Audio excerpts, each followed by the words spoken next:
quickly headed to the window and looked outside. Sure, they were there, 3 black white-stead vans with burly men in them waiting. Damn, the girl whom his snobbish daughter was planning to bully was a princess from the White family. *T, that was close. He almost lost his head. Oh. I heard of your father. He is a great businessman, he said as he turned back while trying hard to calm his shaking legs. But. Little girl, you shouldn't go around showing off your wealth like this, there are bad people in this world. He calmly advised as he walked to Lara and gave her back her golden egg, then carefully patted her little head. His life was more important. Daddy. But, Stephanie, who didn't anticipate her father to act like this, wanted to say something, but only got a smack to the back of her stupid head. Stephanie. Lara is a really good girl, she would never lie. He scolded, you will be good friends from now on. Now apologize to her. He ordered. If his stupid daughter really managed to befriend Lara, he would have struck gold. No, as Lara said, gold was not that precious. Then, what would have he struck? He quickly took out his phone and began to check precious metals prices as his daughter turned to face Lara. I am sorry, Stephanie spat unwillingly. She didn't dare to disobey her snobbish father. It's okay. Lara said with a sweet smile. She never held grudges, that's what her mother taught her to do. Is your brother really the head of Horizons Media? Another girl who was silent until now asked as stars twinkled in her eyes. She was knowledgeable about movies. Yes. Last time, he was with Miss Mira Elvin and he introduced her to esteemed mother as his girlfriend. She said, making the girls gasp. They finally realized that Lara's esteemed brother was a really big guy. They all knew and loved Mira. Really? Are you telling the truth? Stephanie asked skeptically. She didn't want to recognize her defeat. Yes. Lara nodded and took out her phone and began to show her friends the selfies she got with Mira that day. Joseph silently nodded as he glanced at the phone casually. Wait. HSSSSSS, he gasped, Mississippi Lara. That purple-headed youth. He asked suddenly. That's my esteemed brother. He is the coolest in the entire world. Lara said proudly, as Elle in the back nodded. He is very handsome, Stephanie, who was completely entranced, said as she looked at Victor's photo. She finally conceded. That guy is too fucking hot. She had decided, from now on, Lara was her sister-in-law. Joseph just stood there in shock. Wasn't this guy the pervert grandma's boy who was in the news lately? Victor cursed as he hurried toward the fifth-floor stairway. He didn't intend to kill Tristan, he just wanted to castrate him. At first, he wanted Tristan to get a little excited so that the cutting would be swift. Victor, who disguised as a horned demon, threatened the terrified Tristan and then asked him about his thoughts on the girls he was with. He promised that he would let him go if he told the truth. That bastard's words were so twisted that Victor couldn't help but snap and shatter his entire crotch into oblivion. Damn it, Tristan must have also been affected by the misfortune fate. It seemed to be more dangerous than he had first anticipated. Victor was worried about Lily and the girls. They might be in some real danger. Lily had already been in the dungeon for 4 hours. When she first entered here, she found herself thrown into a huge, exotic garden with strange plants and trees. She quickly surveyed her perimeter as she used her skills to hide her presence as per her young master's instruction. She was to survey and plan before anything. After making sure that no enemies were in sight, she carefully climbed a tall tree and began to map her surroundings. This place was strange. It was as if a garden and a maze were merged together.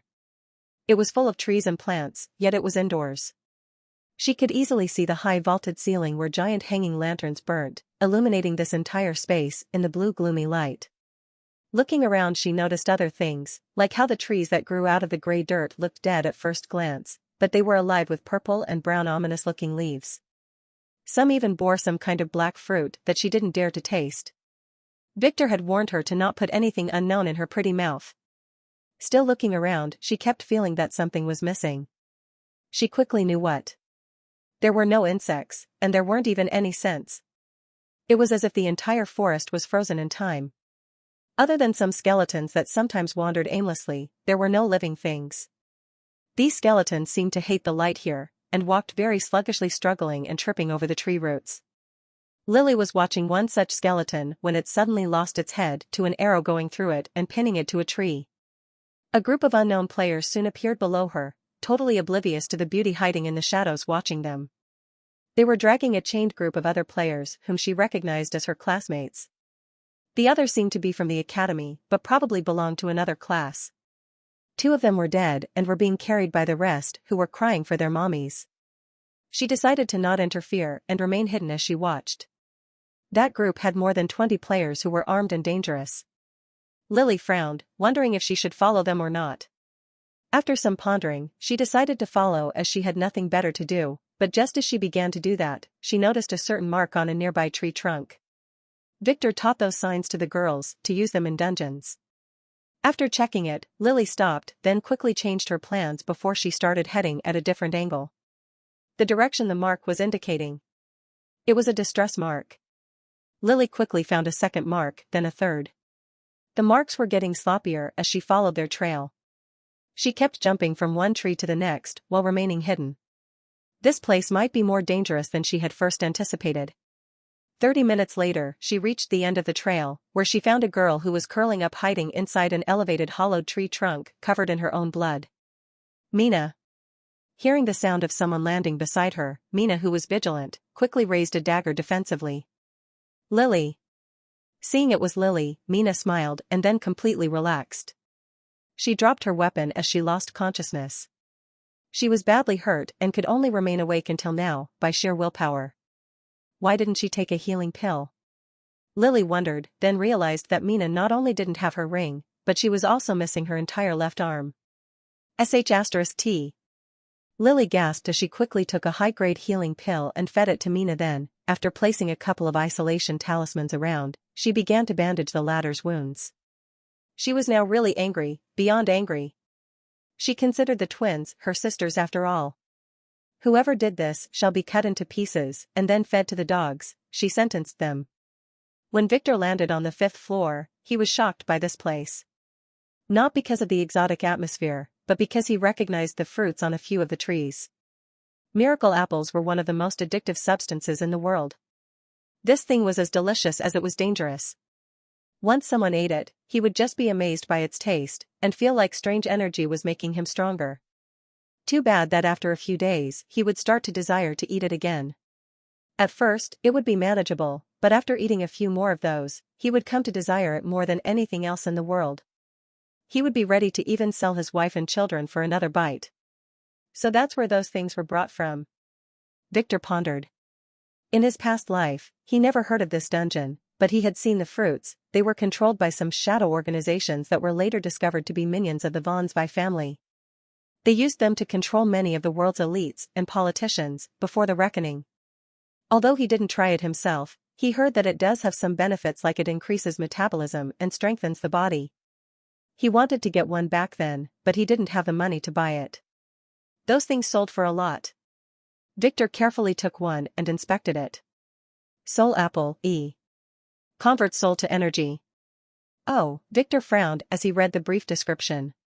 So that's how it works.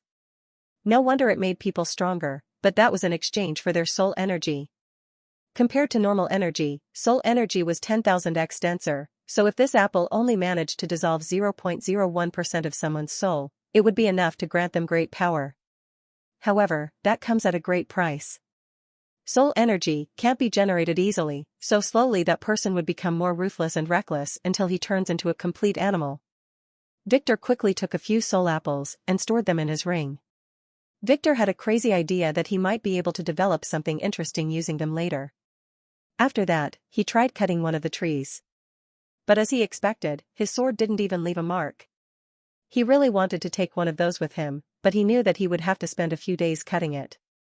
Sighing as he was thinking about what to do next, Victor suddenly heard a voice. It was of a woman screaming for help. Although he planned to stay near the stairs and wait for Lynn, he decided to see what was going on. Running in the sound's direction, Victor soon reached a clearing where he found an injured, bleeding woman laying on the grassless gray dirt with a little boy crying and shaking in fear beside her. No, this bastard was not a kid, but a midget. Those two were acting. Yvonne Blackie, the woman. Level, 54. Poisoner. Authority, 6. Fate, B. Milo Noir, the midget. Level, 16. Warrior. Authority, 2. Fate, E. Mommy. Please someone, the midget cried in a fake voice. If Victor was a noob player, he would have been fooled. This bastard had purposefully put dirt on his face to mask his age. Help, the midget began to yell again, but stopped as the woman's head blew up. It took him a few seconds to realize that a handsome purple-haired guy that he had never seen before had somehow appeared on top of him and then shattered the skull of his colleague using a giant club. Don't worry, kid, my men will take care of you, Victor said as he searched the woman's corpse, totally ignoring the midget who began to look around. Where were those men? The woman didn't have anything important, just a few leather sachets, and a poisonous hairpin in her hair, which Victor took. Poison pin, E. Inflict sleeping poison.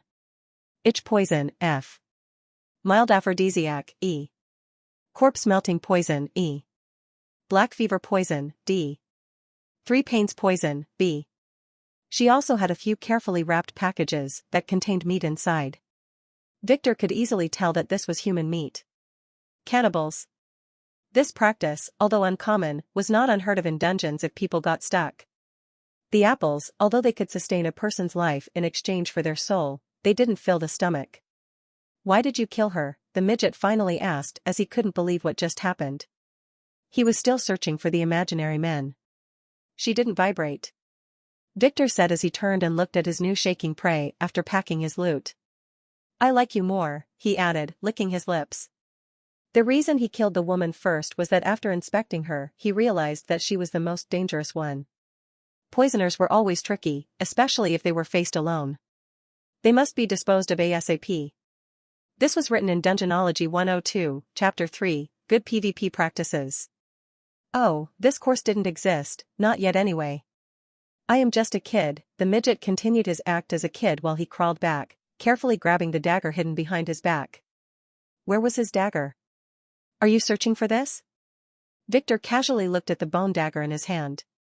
It was made out of bone, yet it was gold. Gold skeleton ceremonial dagger, A. Increases intelligence. Does not dull. You must have gotten this from some skeleton, right? Victor asked as he inspected the dagger. Have you been to the lower floors? When did you get it? How? The midget ignored Victor's question as he couldn't believe that his trusty weapon was taken from him like this. How many humans have you eaten until now? Victor asked again. He was sure this one was a cannibal too. No. I didn't. What? You don't eat men? Then what are you doing here near the stairs to the upper floor? No. Blah. The midget, who was carefully stepping back while keeping his eyes on Victor, suddenly felt a strong hand catch his neck, forcing his jaw open and filling it with wine. Victor was no longer in front of him, but beside him. He refused to drink, but a precise kick to his balls convinced him to swallow what was in his mouth.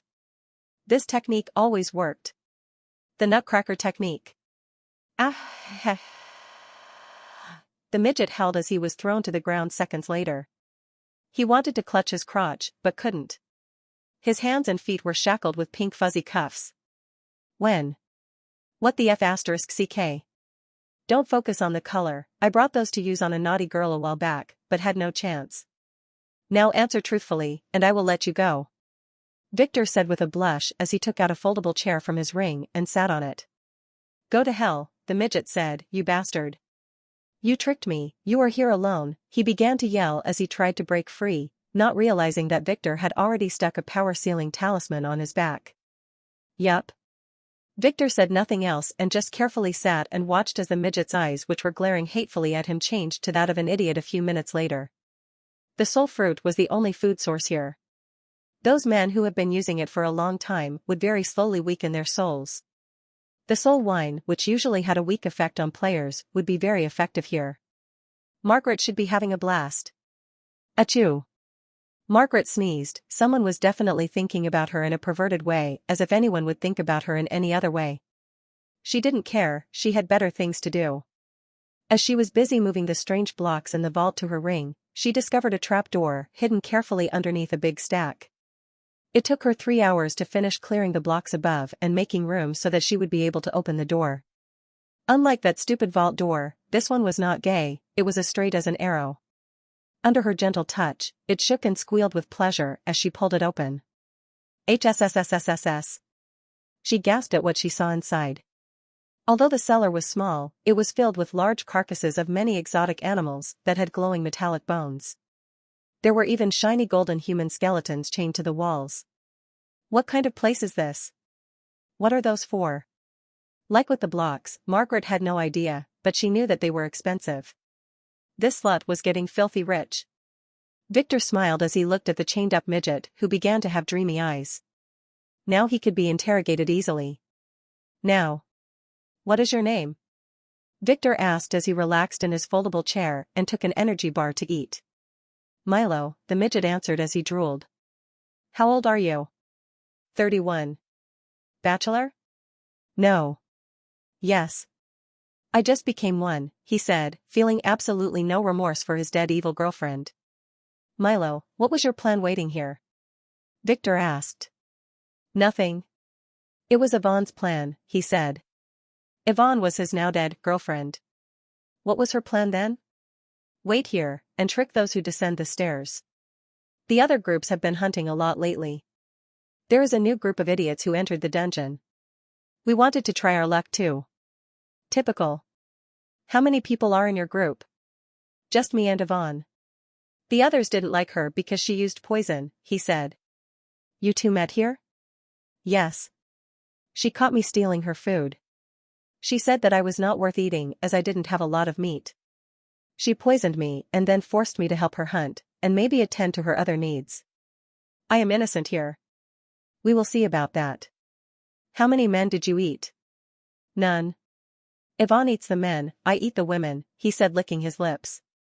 The apples were causing the players here to have a degraded sense of values. Victor expected that. How many did you eat? How long have you been here anyway? Victor asked. 4 months. I have eaten 3 girls, he said, licking his lips again as he remembered the taste. Victor frowned. Damn, this dungeon was dangerous. If this weak midget could eat 3, what about the others here? How did you get to this dungeon? Victor asked. I paid a black market guide. He took $10,000 to tell me about this place. That bastard, he charged Yvonne half of that. Who was he? Victor asked as he squinted his eyes. I don't know. I found him through a dark web website. True Player Network. Victor knew of this. It was one of the unauthorized websites that players can use to subvert the Players' Council's supervision. Of course, that was a lie. The Player Council was the one behind it. It was built to scam and keep an eye on the rogue player who hated the current way things were done. I see. Didn't your mother teach you not to trust shady people online? No. My mother always went out with people she met online. Oh. Tell me what you know about this place. Victor finally said. Why should I? I will let you eat this. Victor took out an energy bar from his ring and dangled it in front of the midget. One major sign of soul damage was craving sugar. Okay. The midget quickly nodded as he drooled. Although the apples were delicious, he was craving some candy lately. This dungeon is very strange. It is composed of different levels. The upper 4 are dark and filled with skeletons, so no one really goes there except when we are hunting. Even then, it is not really feasible as we can be easily spotted when we use light and the skeletons would easily sneak up on us if we stayed in the dark, he said. What about the lower floors? Victor asked. This 5th one is the only one that has food, the black apples. He licked his lips again. Going down the dungeon changes and gets much bigger. Even the rocks change and become more sinister. Magic lights barely work down there, and it is very dim. So we can only crawl in the dark. We only reached the 7th floor. It is very dangerous there. Hearing that, Victor frowned. The places where Alex and Tom were in had strange wall lights, so they must be on the 8th, 9th, or 10th floors. No, the 10th floor was where that abomination appeared. How about this floor? How many players are there here? Victor asked again as he casually threw a dagger, shattering the skull of a curious skeleton that wondered what was those two talking about. Maybe he was interested in the handcuffs, who knows? This floor is big. There are 3 main groups who hunt here. They founded their bases on the fringes of this floor. The rest are groups of stragglers who manage to survive alone, he said. Does this floor has a boss room? Victor had noticed a big hall on the map, right in the topmost section of this garden. It looked perfect to be a boss's room. I have no idea. Wasn't the bosses on the lower floors? The midget wondered, making Victor sigh. This idiot knew nothing. There is a big round hall on this floor. What is it for? Victor asked again. I don't know. This hall was being used by one of the dangerous groups as their base ever since I came here. I see. How many players are here exactly? Yvonne said that there are about 150 players, maybe more. *T, Victor cursed. He knew that something was very wrong here. Why was someone collecting players inside this dungeon? He didn't notice anything strange near the gate, but he couldn't really check carefully because that exhibitionist Naomi was eyeing him. Victor didn't like it. He had the feeling that he had stumbled upon some weird conspiracy. And maybe a trap. He was 99% that the Von Zwei family was behind this because of the fruits, but he was not sure. But why would they give up this dungeon so that the Free Players Association could use it? It was either that they finished with it or that they entered it and then the association just happened to find it later. Or maybe they wanted to scam the association too. Either way, whoever controlled this place before must have already entered here. Looking at the midget, Victor asked, how long has it been since the last group of players entered here? He asked. The last one was yesterday. The one before it? It was 3 months ago maybe. Those guys were very dangerous.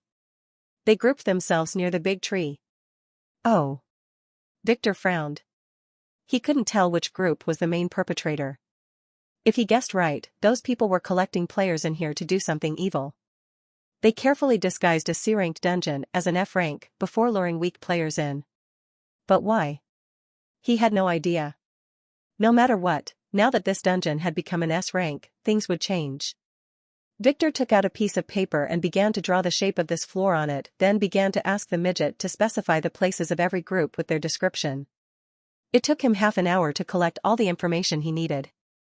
It took him a few minutes to formulate a plan and began preparing for it as the midget watched. Victor took a wooden door, then using some green gooey substance, he was making a slit in it. After that, he took a very fancy sword and pushed it through the slit before clamping it from the back by 2 strange pieces of metal. They looked like damaged door hinges. What is this? The midget asked. Watch and learn. Victor said, then ignored him as he continued to work. This floor was big and Victor didn't want to risk going around the bases of the three groups as that would take all day. He just needed to get those guys here. So he was setting a trap.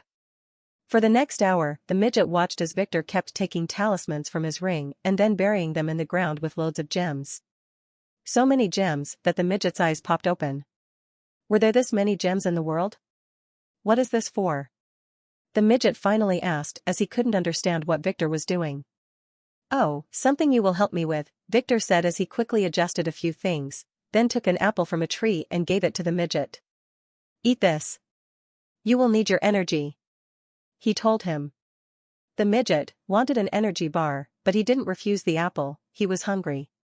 Although he ate those apples for breakfast, lunch, and dinner, he still liked them. And it couldn't be poisoned since he saw Victor pick it up. Biting onto the juicy apple, he didn't notice that Victor was slowly stepping away until he disappeared. The midget frowned as he felt the energy draw from his body. Wasn't this more than usual? He began to feel pain as slowly his body puffed up, his muscles swelled and his bones creaked. Ah! He screamed in pain as he felt his body become like a balloon. Boom! The midget was blown into a ball of blue fire seconds later, and a shock wave blew everything around him. Even the vaulted ceiling of the dungeon shook because of the explosion. Thankfully, the indestructible trees that only shook a little absorbed most of it. *T. That was bigger than I expected. Victor, who stood up after getting blown away, said as he looked at the apple in his hand. He was correct. This thing turned souls into energy. Usually, the soul was in a solid state, like an egg. The apple could only affect its outer shell, turning just some wisps at a time into energy. But if combined with the soul wine that somehow liquidates the soul, it would cause an excessive amount of energy to be released as most of a person's soul turns into energy. Now, it was time for him to hunt some naughty players. Mina woke up 3 hours later to see that Lily was sitting by her side, silently guarding her. She could smell the distinct scent of fresh blood on her. She must have killed more than one enemy while she was asleep.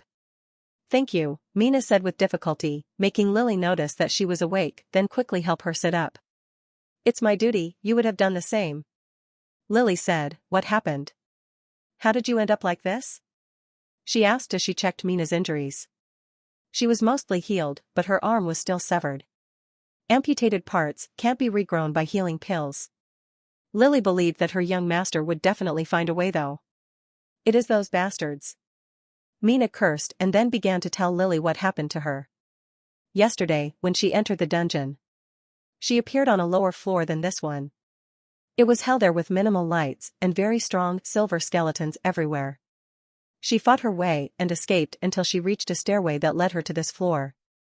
Reaching the garden, she immediately encountered a group of players who were seemingly waiting near the stairway. They acted very nice, but being guided by both Hilda and Victor, she didn't trust them. She just feigned being a noob and managed to get some information from them about this place. According to them, this dungeon was very large, going more than 7 levels. They were now on the 5th floor, and no party ever succeeded in reaching the 8th floor where they were presuming the boss's chamber was located. The 7th floor was very hard as no light sources worked there at all. And players could only see a couple of feet around them.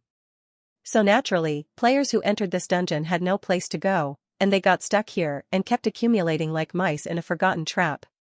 They were waiting and biding their time until enough powerful players entered the dungeon and formed a team to confront the boss. Apparently, this was not only the safest floor, but it was also the only place that had food and water, so the players who had been locked inside this dungeon for more than a year had all survived here. They have split into different groups, some of which began to resort to cannibalism.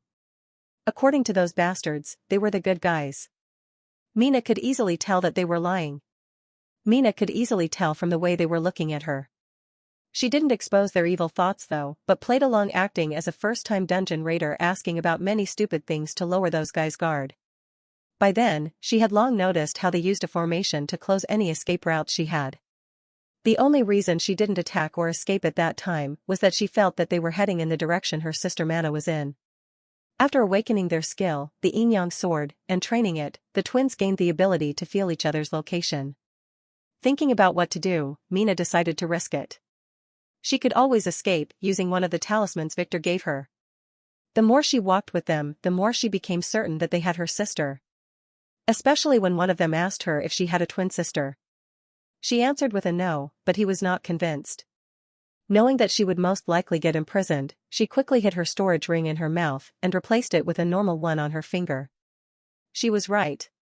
As soon as they stepped inside the camp and the wooden gates were closed, those guys showed their true faces. They used the edges of their swords to help Mina strip her clothes. After that they took her possessions before throwing her in a cage where 10 girls were imprisoned. Mana was there in addition to one other girl from her class. The rest of the girls were rogue players who found themselves in deep shit after rushing into this F-ranked dungeon before the big forces monopolized it. They were imprisoned here and they have been through hell many times after being captured then raped. According to them, they were the lucky ones in their groups. Their captors would kill the men and eat them. As for the women, they would keep them as a strategic reserve and for entertainment. Thankfully, Mana and her classmate were fine. Although they had some very bad luck and got rendered unconscious and then imprisoned as soon as they entered the dungeon. The men didn't really touch them yet. Not all the way. They seemed to have fed them some strange fruit though. It caused them to become very weak. Apparently, they were waiting for their big boss who went on a raid to the floor 2 days ago. He wanted to get a rare flower that bloomed on the 7th floor. And the men didn't dare to touch the goods in his absence. Knowing that they must act fast, Mina quickly took out a stack of clothes, vanishing talismans, and some weapons from her ring and gave them to the girls who waited until most of the men went to drink and eat then began to escape. They quickly used their weapons to cut holes in the makeshift cage and sneak out. Their plan was going perfectly until they reached the gate, where to their terrible luck, the boss who had just returned was unloading his trophies. He was standing there with his giant body and grand bastard sword overseeing his men as they unloaded the goods from their backs. They didn't have storage rings. The girls tried to sneak past them, but that man quickly noticed them and screamed for his men and activated some weird skill that burnt all their talismans. The vanishing talisman had no effect against him, as he had some skill that allowed him to smell his enemies. That's why he was one of the few who could go raid in the darkness. Having no other choice, the twins screamed to the girls, telling them to escape in different directions, then used an explosion talisman to create chaos as the men quickly followed them. Mina, who ran alone, had the worst luck. The boss had chosen her as his pursuit target. That man had some very high level as he easily outpaced her and then, cutting her path off, he began attacking her ferociously. She tried to fight back, but she was quickly overpowered and disarmed. That man was a monster. Having no other choice, she decided to risk it all. First, she had to approach that man. Taking another sword from her ring, she quickly attacked again, waited for him to parry, then locked her weapon to his. Using her sword as a guard, she used the momentum of that guy's strike to slide down to the ground and kick the man's crotch. This bastard had a really large body, and she was using it to her advantage. Too bad, he was an experienced fighter, as he quickly moved aside dodging her dagger, but that gave her the chance to stick the exploding talisman she had already prepared on the back of his leg where he won't be able to notice it. This was her plan from the beginning. Too bad that she had to sacrifice her arm for that. She had to choose between it and her head. As that man was able to move his sword at an impossible angle and slash again before she could jump away. Thankfully, she managed to ignore the pain as she rolled to the ground and activated the talisman just as that man moved his sword for a second strike. The explosion sent them both flying, but she was not affected much as she was closer to the ground. She didn't even look back as she quickly stood up and then ran using the dust as a cover. She was not stupid to think that the explosion was enough to kill that man as she could see the armor he was wearing, but at the very least he would never walk again. After she ran away for 5 minutes, she began feeling anemic and realized that she didn't have the ring that contained her healing pills. She was about to lose consciousness because of blood loss. Having no other choice, she firmly wrapped her wound with her clothes and then hid after leaving some markings. Lily nodded after hearing Mina's story. What she did was correct. It was just that her luck was horrible. We should go and find Mana. She doesn't have her ring as those men took it away after capturing her. She might be in danger, Mina said. Can you feel her direction? Lily asked. No. I can feel that she is alive, but something is blocking me from locating her, she explained, making Lily frown. Have you rested enough? Can you walk? Lily asked. Yes, Mina nodded. The healing pill that Lily gave her was a very high-grade one that Victor gave only one of to each girl. Naturally, Mina didn't know that Lily had 10. Let's go then, Lily said. Victor casually collected some twigs that were broken after the explosion as he waited in the secure area he prepared.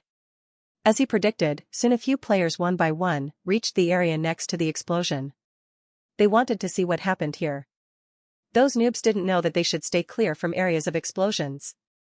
Before those guys could explore around, two groups that each had 15 players approached, making the ones who came earlier quickly step aside. There was a hierarchy in this place. They stood there and looked with greedy eyes at the ornate golden sword that was inserted into a rock. At first, they didn't dare to approach it, but then a brave man carefully decided to pull it out after making a bet with his colleagues. He failed, causing some of his friends to jeer at him. One by one, the top players tried to take it out, to no avail. Even the other players who didn't belong to the two groups got a chance to try and fail. After all of them failed, no one left. Although they couldn't take it and couldn't even make it budge, they didn't lose hope. Maybe someone would be able to pull it out eventually. This was clearly an S-rank treasure after all. How would they know that Victor was evil enough to disguise the large wooden door under their feet to look like bedrock? It was physically impossible for them to lift the sword while standing on the door that weighed a few tons. *T this thing is stuck, one of the men said as he looked at the other group who took out some digging tools. We were here first. The boss will be here soon, so don't even think of doing anything funny. Fuck you and your boss. A wild girl from the other group scolded as she pointed her shovel at the man. Don't even think that we fear him.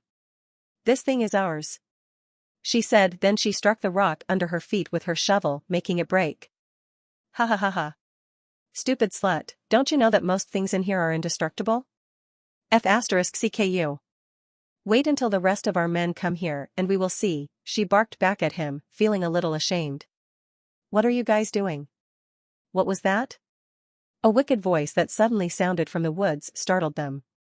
A third group suddenly appeared out of nowhere, making the other two flinch and step back as a pale middle-aged man slowly made his way toward the sword.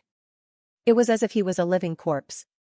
On the contrary, the four men around him although appeared to be alive, Victor knew that they were undead. This was Victor's target, a guy who surely knew what the hell was going on in this dungeon.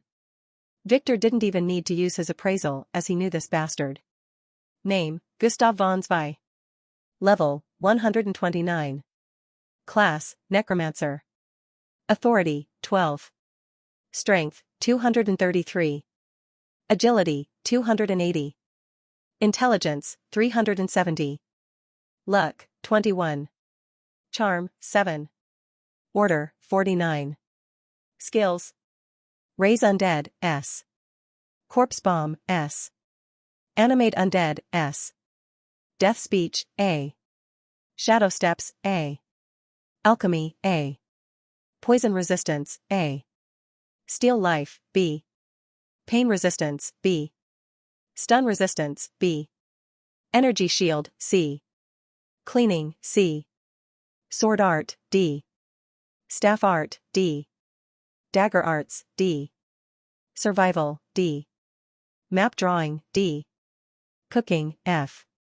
Kissing, F. Equipment. Death Master Staff, S. Defense Talisman, S. Von Zwei Family Token, A. Storage Ring, A. Necromancer's Pouch, B. Fate Status. Fate's Power, D. No defined fate. Destiny list less than 10 order points to unveil. This guy was one of the 5 nightmares of the von Zwei family, the Undead King.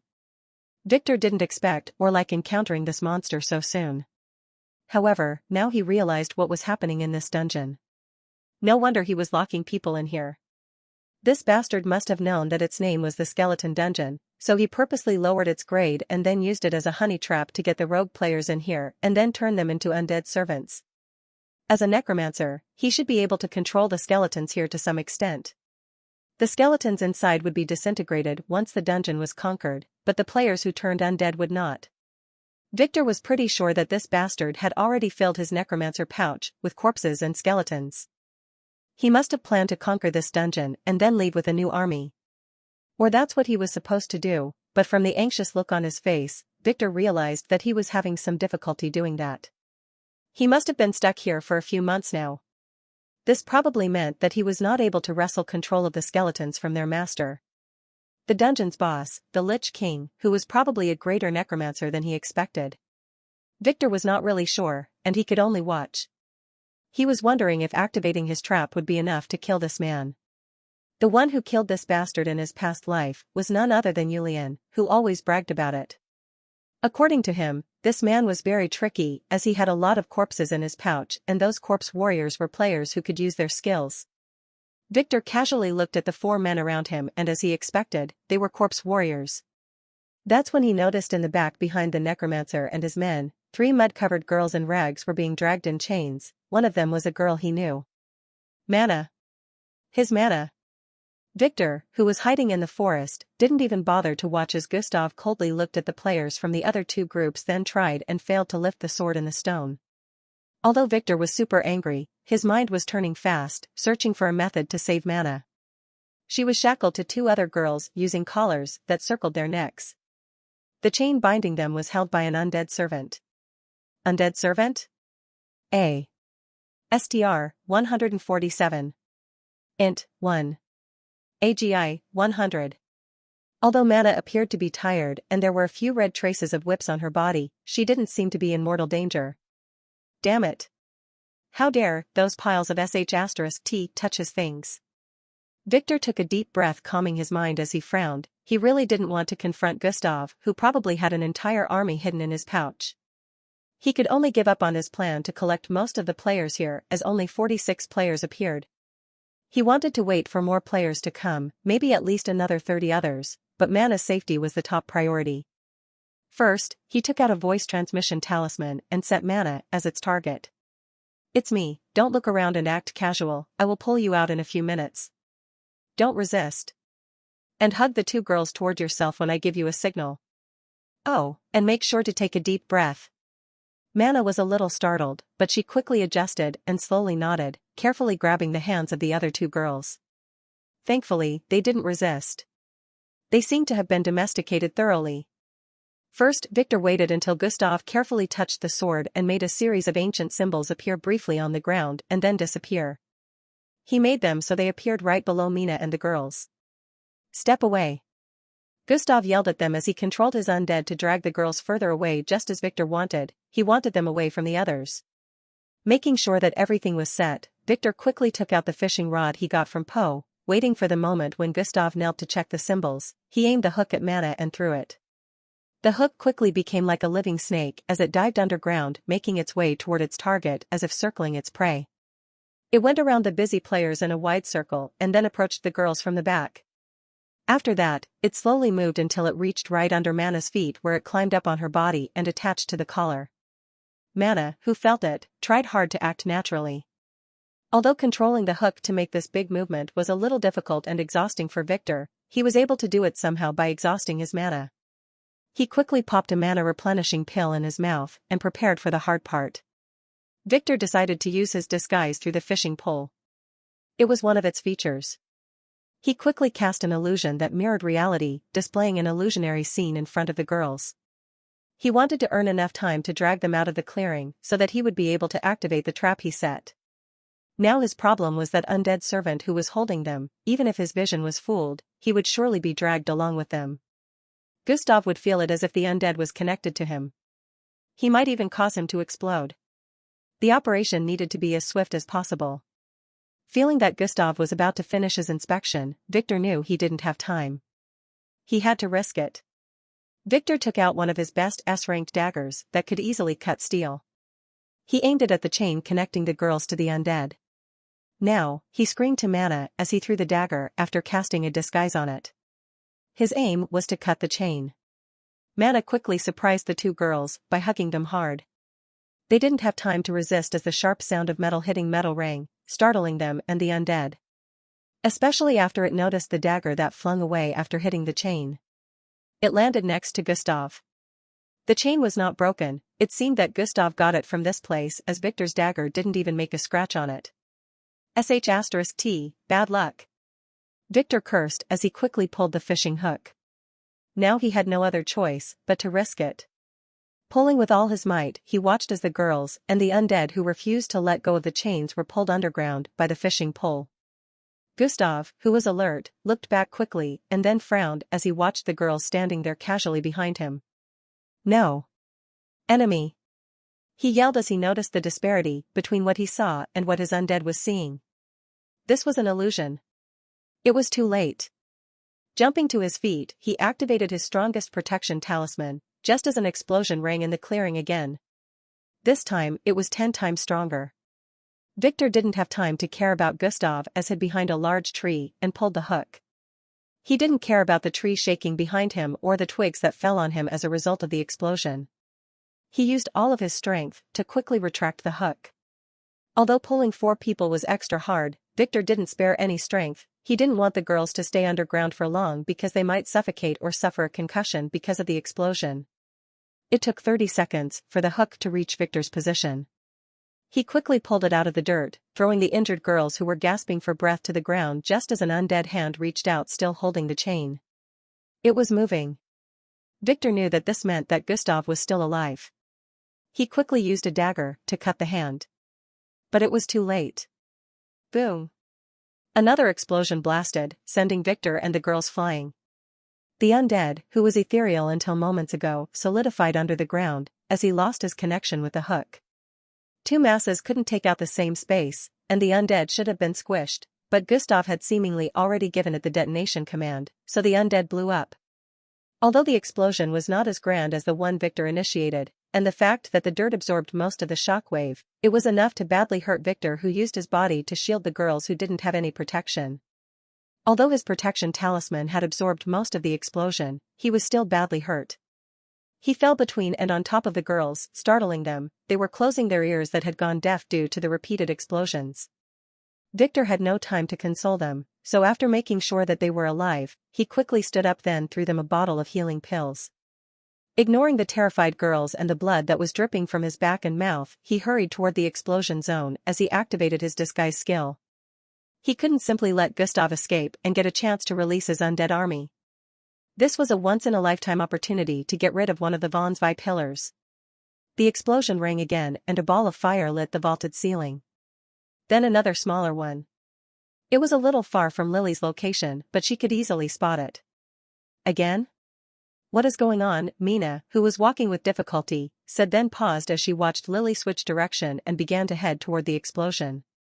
Why are you going there? Didn't you say earlier that we must make use of the disturbance to check those guys' base? She asked with a frown as she hurried after Lily, who was speeding up. This explosion is the result of the young master's array. It must be him, she said. She knew better than anyone what this fireball signaled. Really? Mina quickly hastened her steps, then paused. I can feel Mana again. She is in that direction, she said in a little cheerful voice. Mana was definitely with the young master. Gustav cursed as he felt his bones crack. Damn it. Who was that bastard who set a trap here? He wondered as the smoke slowly dissipated, revealing a ground full of minced meat and the sword in the stone, that still stood tall despite the blood covering it. As expected of an S-ranked weapon. Gustav slowly stood up while being vigilant. He felt it when his undead servant who was getting dragged exploded, but he couldn't tell because he was preoccupied with the death sensations of the other 3. Damn it, those undead servants cost him a fortune.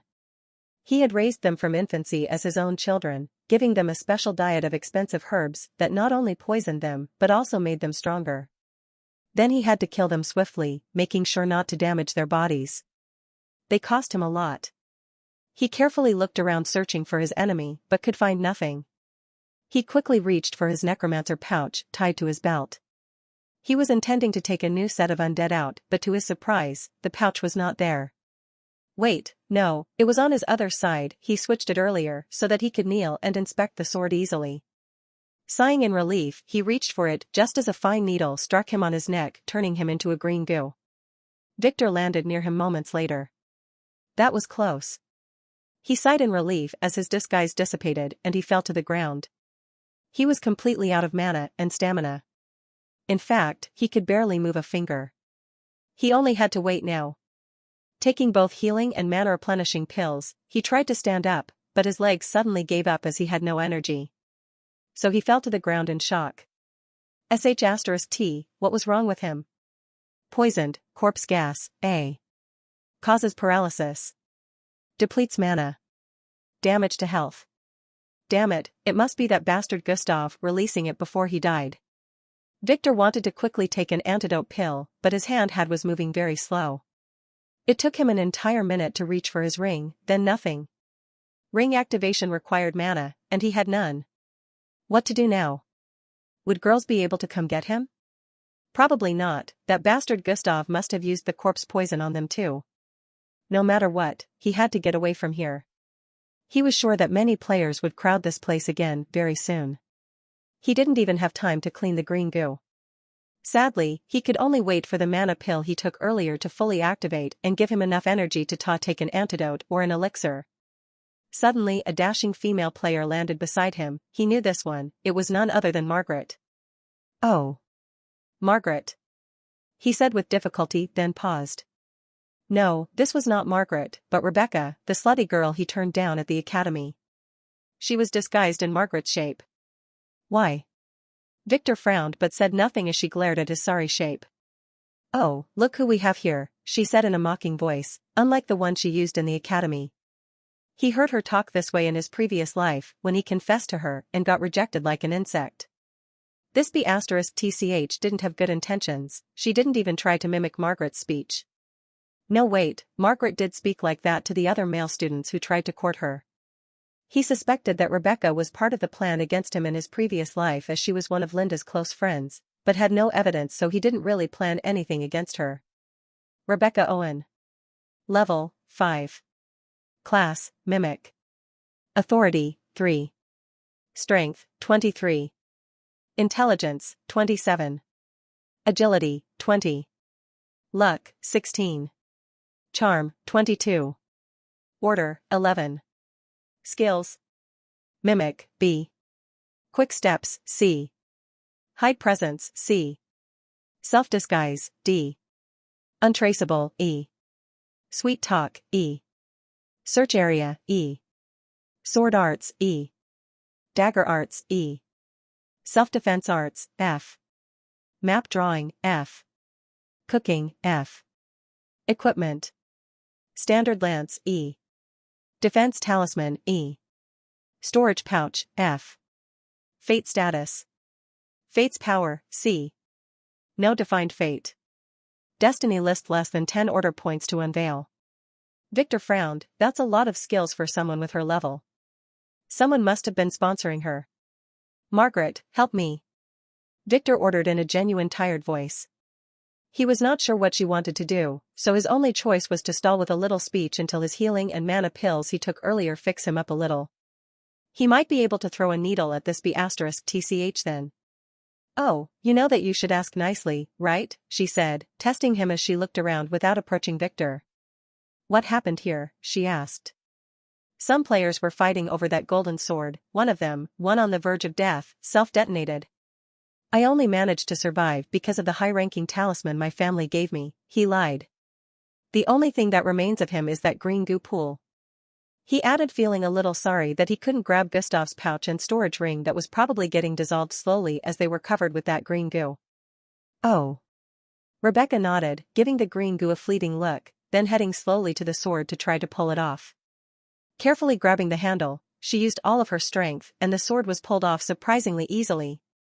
Seemingly the explosion had loosened up the joints clamping it from behind. This thing is not bad, she said, inspecting it, not aware that Victor was carefully inspecting her. She should not have looked away from him. She was still a noob, too bad he couldn't use this opportunity as he couldn't move. Margaret, come on, help me?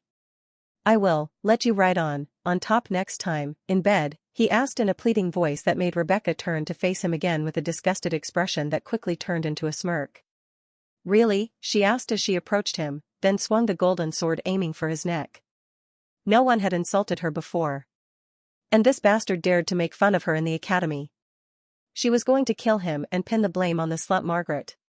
She could feel that some players had just arrived and were watching from afar. Margaret slowly descended into the cellar, using a torch she got from the vault as a light source.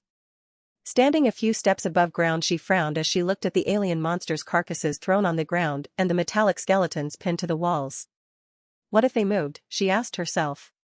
If that happens, I will turn from a rich slut to a dead slut, she pondered. She didn't want to end up as a dead slut. Thinking for a while, she took 3 bottles of soul perfume from her ring and then began throwing them around the cellar, covering the entire place with it. She stepped up again, looked at her mechanical watch, timed 5 minutes, and waited. Victor told her that the soul wine weakened the soul, and those monsters were definitely undead. If they had any souls left, the perfume should weaken them, right? Of course, Margaret was wrong, because those things didn't breathe. Finishing with that, she slowly took off her clothes, held the mace gave her before entering the dungeon in her hand, then slowly stepped down. Nothing happened. She activated her charm skill. Nothing happened. Still, she was not sure. What if those skeletons were females? What if they were gay? Thinking for a few moments, she poked one of the carcasses with her club, then stepped back. Nothing happened. Margaret frowned. Although there was nothing wrong here, her intuition was telling her to be careful, and the feeling that something was wrong was getting stronger. She always trusted her intuition. The last time she ignored it, she ended up with a swollen butt. She was unsure of what to do. Sure, she could leave all of this, but she was reluctant to do that. No, she better leave. Making up her mind, Margaret quickly stepped back. It was too late. From the 17 golden skeletons pinned to the walls, threads of black gas suddenly appeared, then in a flash surrounded her. They began to form strange shapes that quickly collapsed after mixing with the pink perfume floating around the room. Margaret could hear them curse as they collapsed into smoke again, then ignoring the protective talismans, the 17 entered her mind's soul space to seek shelter in there. Inside they began to fight. She didn't see them, but heard their voices of angry shouts of murder. All of them had been here for ages, and they wanted her body. Too bad that gas outside had made them weaker. Margaret quickly sat down in a meditative posture as blood seeped from her eyes. The pain was intolerable, but it was nothing compared to what she suffered in her past life. She quickly remembered what Victor told her about how to protect her soul. She firmly closed her eyes and began to dive into her soul space, where she began to build a defensive castle in her imagination. Margaret had no experience in this at all, but she tried her best. Slowly as they fought, all of the gas threads were devoured by the strongest one that made its way toward Margaret's soul, which was now surrounded by a flimsy cartoon castle that fell in seconds.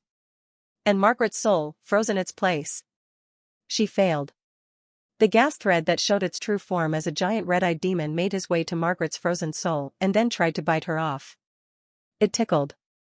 That thing had the teeth of a marshmallow monster. The Sakal Opus Tot W, the demon said. Strangely enough, Margaret understood what it said. It was cursing and saying that she should just die. That soul perfume she scattered had affected it, making it squishy. It couldn't affect Margaret's solid soul. Feeling that the demon was weak, Margaret decided to struggle again, but the demon simply stepped back away from her. Frowning a little, he began to slowly draw a symbol in midair. As he drew this symbol, his body began to become smaller and smaller, as if drawing this thing consumed tons of energy. Margaret tried to interfere, but she couldn't move her soul around here. Some strange suppressing force was affecting her. She could only watch as the demon finished his work. Although the demon shrunk so much that he was no larger than a small mouse, he wasn't bothered. He flicked his finger, making that symbol slowly hover over Margaret. He couldn't eat her, so he was taking ownership. Just when Margaret thought all was lost, a strange similar symbol flashed in a blue light behind her. It made the demon symbol shake, then pause. Margaret knew that it was the symbol Victor activated that day.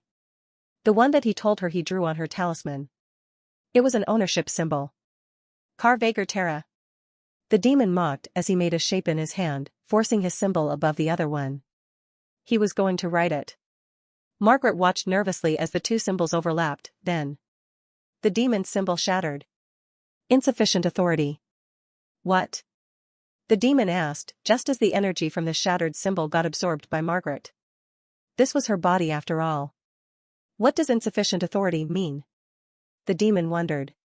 When he ate the other 17 demons, he also acquired all of their authority. All of them were once the grandest wizards in the world. He had an authority of 174-1046. Although the demon didn't understand what just happened, he firmly decided to leave. He was now too weak to face another soul. Unfortunately, it was too late for him. Margaret's soul, which was now 100 times larger than him, had already set her angry eyes on him. All the shackles that stopped her suddenly vanished as she caught him and then slowly pushed him into her mouth. He tasted like sh*t. Old sh*t. Rebecca's sword struck down swiftly, hitting nothing but dirt as Victor used all that was left of his strength to roll to the side. "Bastard, stay still," she said as she prepared to strike again. Seemingly she wanted a clean cut. Before she could strike again, she felt a threat coming from behind, so she turned and swung her sword to parry the stone that was thrown at her. "Margaret, you slut, what are you doing?" Mana, who was out of breath and in very bad shape, said as she entered the clearing, running toward Rebecca and then attacking her with a wooden stick. Rebecca easily parried, intending to cut the stick and Mana with it. Too bad the sword simply slid on the stick, earning Mana a hit on Rebecca's ribs.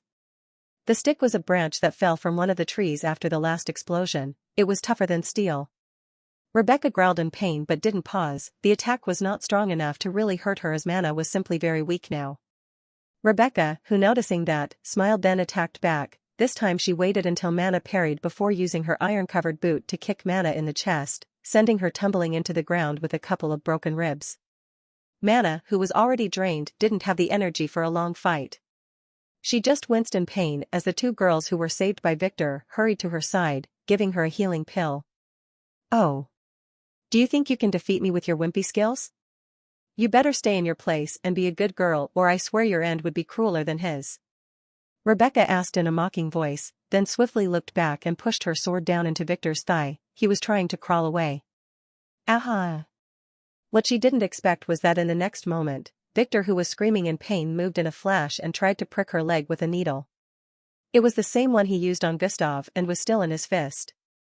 Too bad, because of the paralysis, he was too slow and she managed to step away in time and then use her other leg to step on his fist hard, making him drop the needle. She wanted to break it, but she couldn't. "You sneaky bastard sure have some tough bones," she said. Can I tell you one thing first?"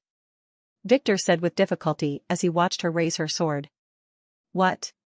Wanna beg for mercy?" she asked as she stayed vigilant. "I just want to know, how dare you to kill a von Weisser?" he shouted, making Rebecca frown and then start cursing as she looked back. A few players entered the clearing. They seemed to have been hiding earlier and decided to enter when they heard his words. "You guys seem to be having fun," a skinny man suddenly said. He seemed to be the leader of this group. "Guys, save me and I will reward you handsomely," Victor suddenly shouted shamelessly. "I am a von Weisser," he repeated. **T. Rebecca cursed inwardly. Why was her luck this bad? Now even if she killed Victor, those guys would surely grab her to claim a reward from the family. She was not sure that her disguise would last long enough until she exited the dungeon. "We heard you, young master.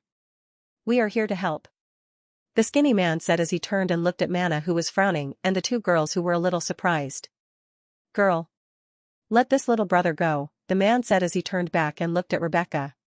"Don't come any closer," Rebecca, who thought of something, suddenly said as she put the sword on Victor's neck. The men stopped.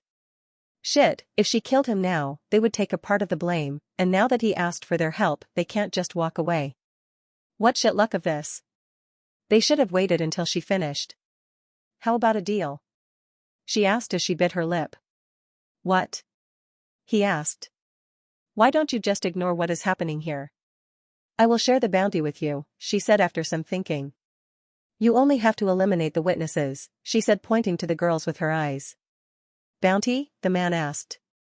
"He has a $100 million bounty on his head. As long as no one knows, we all win," she said, slightly moving her sword and leaving a purple bloody mark on Victor's neck. Oh. The man was tempted, really tempted. He had no way to save Victor. And the reward was more tempting. He turned and looked at the three men who were with him. They met here, so he didn't really trust them. "What do you guys think?" he asked. If they said yes, they would be considered accomplices in the crime. And they would never rat out. Okay, yes, maybe." "Oh. Okay, I am in." The men didn't really have a choice, so they agreed.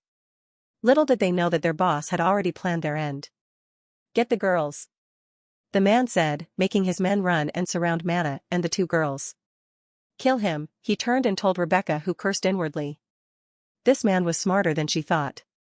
I can't trust you. We do it together, she said to the man as she fixed the sword on Victor's neck. If the man tried anything funny, Victor would die and he would be the cause. The man frowned, then nodded, moving toward her. If he could, he would kill her, but he didn't know from where he could claim the bounty, so he had to listen to her for now. How dare you? Victor yelled angrily. This is your last chance. Help me, and this young master will spare you. Don't trust this B*TCH, he added as he looked at his mana bar. It filled up slightly. He would be able to use his disguise to run if he rolled around, but attacking would be impossible. And mana would surely be in danger. Come on. Victor cursed inwardly, why was it taking so long? Damn it, this was what he gets for being overconfident. Maybe he can create some chaos and earn some time until. Victor slowly formulated a plan. It was very dangerous with a success probability of 11%. But he would rather risk it than live his entire life with the guilt of not being able to save Mana. He had already sworn not to let any of his loved ones suffer again.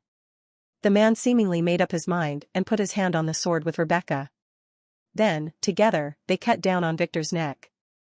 Too bad, the sword only passed through him as Victor's body turned into smoke. Fuck. Rebecca cursed. Fuck you. Were you tricking me? The man asked nervously as he kept his hand on the sword. Let go, that bastard is still here somewhere, he is badly hurt. Rebecca said, not letting go of the sword too. If that guy escaped, both of us would be in deep *T. Let go of the sword and I will believe you, the man said. Damn you. Rebecca said, letting go of the sword and jumping back. This guy was stronger than her. The man, seeing that Rebecca cooperated, decided to prioritize disposing of Victor. Kid. You better come out, he said. Use the girls. That red-haired one is his maid. Rebecca said, making the man nod and look at Mana, who began cursing. This was the first time she cursed this much in her life. Margaret, you whore, bitch, slut, piece of *T. The young master trusted you. Sorry, I like money more, and his was too small for my taste, she said, making Mana pause and frown. No, it wasn't. Was this really Margaret? Hey, kid. If you don't show up, I will start raping your maid in front of you, the man said after thinking. He slowly headed toward Mana, kicked the stick out of her hand, then ripped the clothes she was wearing. She tried to struggle, but to no avail, she was too tired to fight back. Victor cursed as he slowly began to roll toward Mana. He had already taken an antidote pill, but it needed time to work. His only choice was now to slowly approach Mana and use his disguise on her before pulling her away. He didn't have enough energy to disguise the entire area. Sadly, he knew that the man and Rebecca were expecting this, so he needed to be extra careful. Suddenly, a beeping sound startled not only Victor but everyone in the dungeon. System notification. One #quest had been completed. The Skeleton Queen had been eliminated. Oh. Rebecca and the man paused and frowned, not realizing that this notification spelled their end.